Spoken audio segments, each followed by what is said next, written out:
It's much like Twilight, crossover. Harry Potter covers the whole age range now. And if you like Survivors TV shows, those kind of survivor reality shows, the author, Suzanne Collins, says that's part of where this came from. It takes place in post-apocalyptic North America. And it's considered dystopian literature. So when I wake up, the other side of the bed is cold. My fingers stretch out, seeking Prim's warmth, but finding only the rough canvas cover of the mattress. She must have had bad dreams and climbed in with our mother. Of course she did. This is the day of the reaping. I prop myself up on one elbow.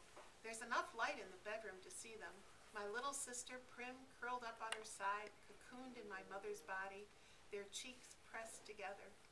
In sleep, my mother looks younger, still worn, but not so beaten down. Prim's face is as fresh as a raindrop, as lovely as the primrose for which she was named. My mother was very beautiful once, too, or so they tell me. Sitting at Prim's knees, guarding her, is the world's ugliest cat. Mashed-in nose, half of one ear missing, eyes the color of rotting squash.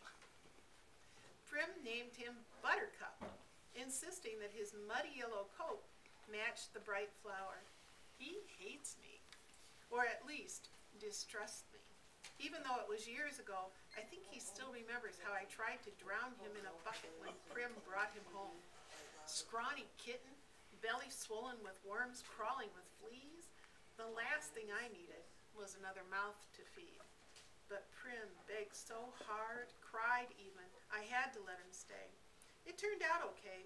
My mother got rid of the vermin, and he's a born mouser, even catches the occasional rat. Sometimes, when I clean a kill, I feed Buttercup the entrails. He has stopped hissing at me. Entrails, no hissing. This is the closest we will ever come to love. I swing my legs off the bed and slide into my hunting boots, supple leather that is molded to my feet. I pull on trousers, a shirt, tuck my long dark braid up into a cap, and grab my forage bag. On the table, under a wooden bowl to protect it from hungry rats and cats alike, sits a perfect little goat cheese wrapped in basil leaves. Prim's gift to me on reaping day. I put the cheese carefully in my pocket as I slip outside. Our part of District 12, nicknamed the Seam, is usually crawling with coal miners heading out to the morning shift at this hour. Men and women with hunched shoulders, swollen knuckles, many who have long since stopped trying to scrub the coal dust out of their broken nails, the lines of their sunken faces. But today, the black cinder streets are empty. Shutters on the squat gray houses are closed. The reaping isn't until 2. May as well sleep in if you can. Our house is almost at the edge of the seam. I only have to pass a few gates to reach the scruffy field called the meadow. Separating the meadow from the woods, in fact, enclosing all of District 12, is a high chain-link fence topped with barbed wire loops. In theory, it's supposed to be electrified 24 hours a day as a deterrent to the predators that live in the woods, packs of wild dogs, lone cougars, bears, that used to threaten our streets. But since we're lucky to get 2 or 3 hours of electricity in the evenings, it's usually safe to touch. Even so, I always take a moment to listen carefully for the hum that means the fence is live. Right now, it's silent as a stone. Concealed by a clump of bushes, I flatten out on my belly and slide under a 2-foot stretch that's been loose for years. There are several other weak spots in the fence, but this one is so close to home, I almost always enter the woods here. As soon as I'm in the trees, I retrieve a bow and sheath of arrows from a hollow log. Electrified or not, the fence has been successful at keeping the flesh eaters out of District 12.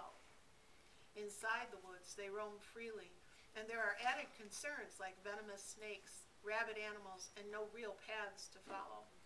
But there's also food, if you know how to find it. My father knew, and he taught me some before he was blown to bits in a mine explosion. There was nothing even to bury. I was 11 then. 5 years later, I still wake up screaming for him to run. Even though trespassing in the woods is illegal and poaching carries the severest of penalties, more people would risk it if they had weapons. But most are not bold enough to venture out with just a knife. My bow is a rarity, crafted by my father along with a few others that I keep well hidden in the woods, carefully wrapped in waterproof covers. My father could have made good money selling them, but if the officials found out, he would have been publicly executed for inciting a rebellion. Most of the peacekeepers turn a blind eye to the few of us who hunt because they're as hungry for fresh meat as anybody is. In fact, they're among our best customers. But the idea that someone might be arming the scene would never have been allowed. In the fall, a few brave souls sneak into the woods to harvest apples, but always in sight of the meadow, always close enough to run back to the safety of District 12 if trouble arises. District 12, where you can starve to death in safety, I mutter. And then I glance quickly over my shoulder. Even here, even in the middle of nowhere, you worry someone might overhear you. When I was younger, I scared my mother to death. The things I would blurt out about District 12, about the people who rule our country, Panem, from the far-off city called the capital. Eventually, I understood this would only lead us to more trouble. So I learned to hold my tongue and to turn my features into an indifferent mask so that no one could ever read my thoughts. Do my work quietly in school. Make only polite small talk in the public market. Discuss little more than trades in the hob, which is the black market where I make most of my money. Even at home, where I am less pleasant, I avoid discussing tricky topics like the reaping, or food shortages, or the Hunger Games.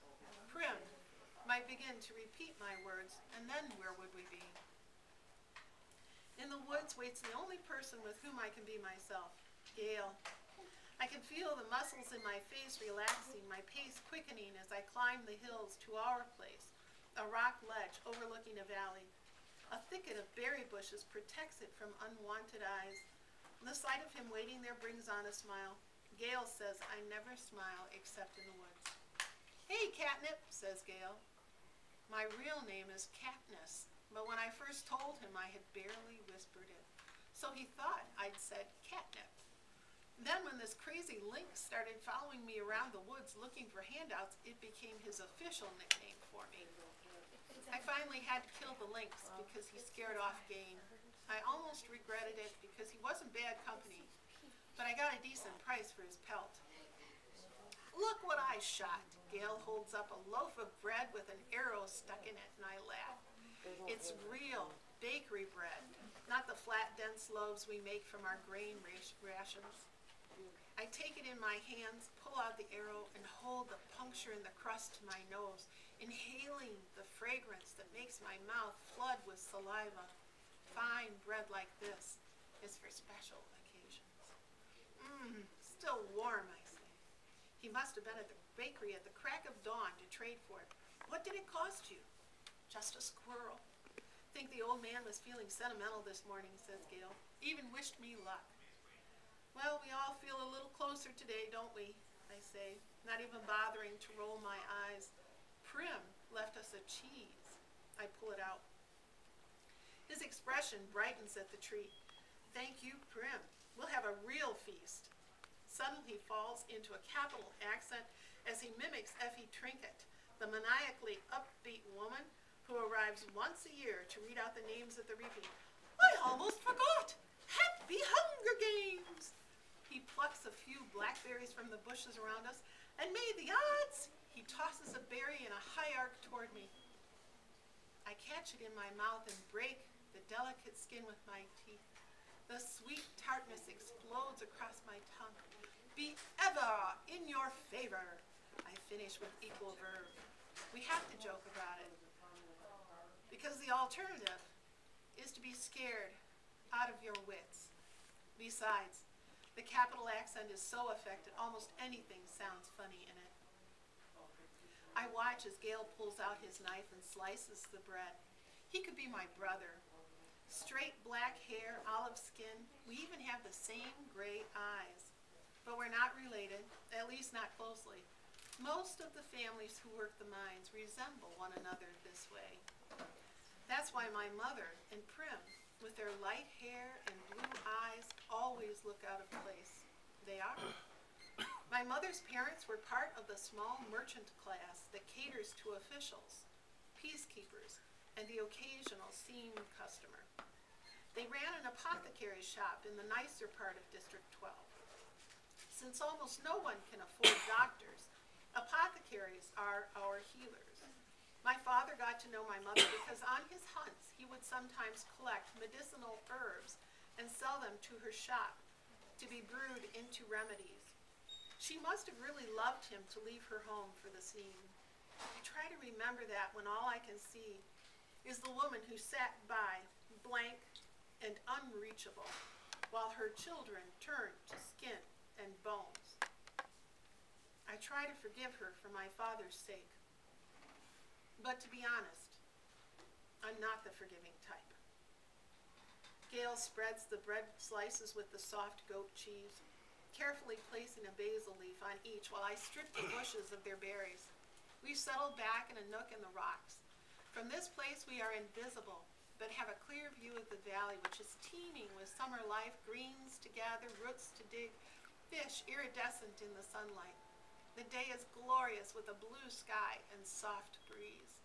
The food's wonderful with the cheese seeping into the warm bread and the berries bursting in our mouths. Everything would be perfect if this was really a holiday, if all the day off meant was roaming the mountains with Gale, hunting for tonight's supper.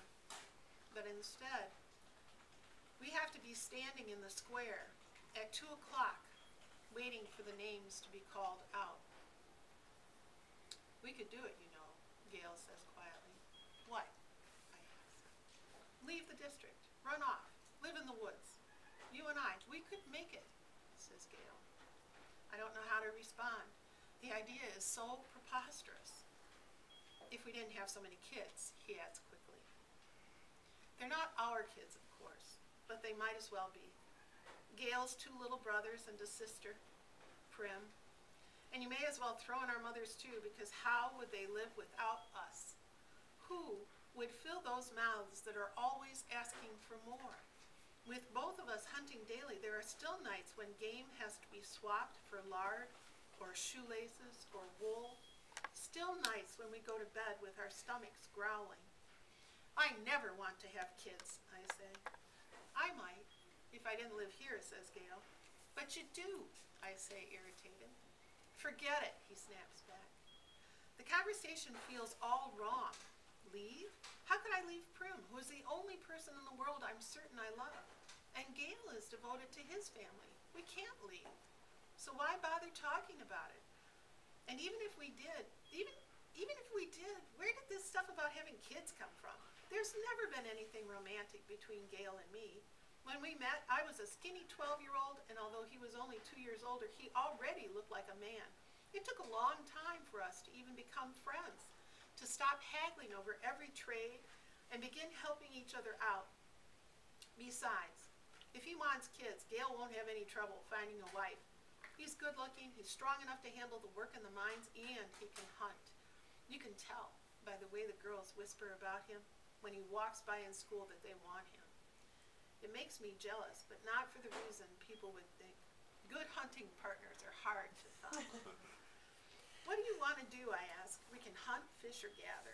Let's fish at the lake. We can leave our poles and gather in the woods. Get something nice for tonight, he says. Tonight. After the reaping, everyone is supposed to celebrate, and a lot of people do out of relief that their children have been spared for another year. But at least 2 families will pull their shutters, lock their doors, and try to figure out how they will survive the painful weeks to come. I want to go on to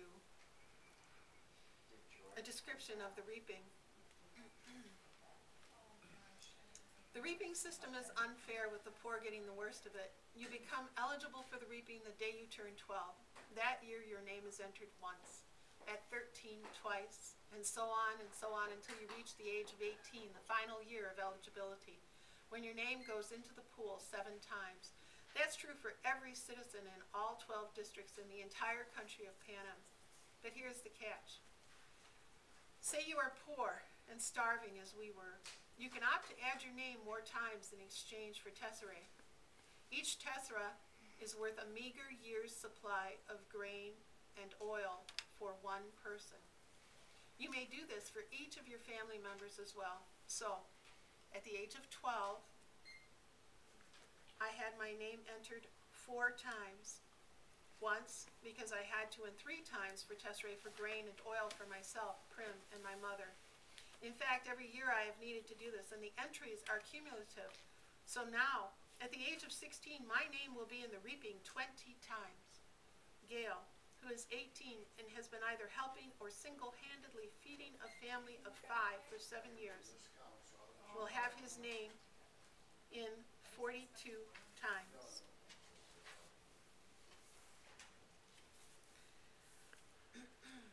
They go to the square where the reaping is held.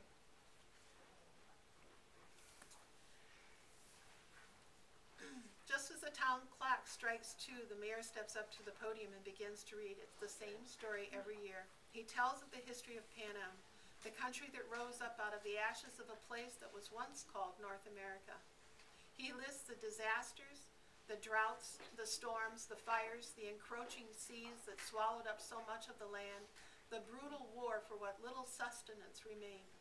The result was Pan Am, a shining capital ringed by 13 districts which brought peace and prosperity to its citizens. Then came the dark days, the uprising of the districts against the capital.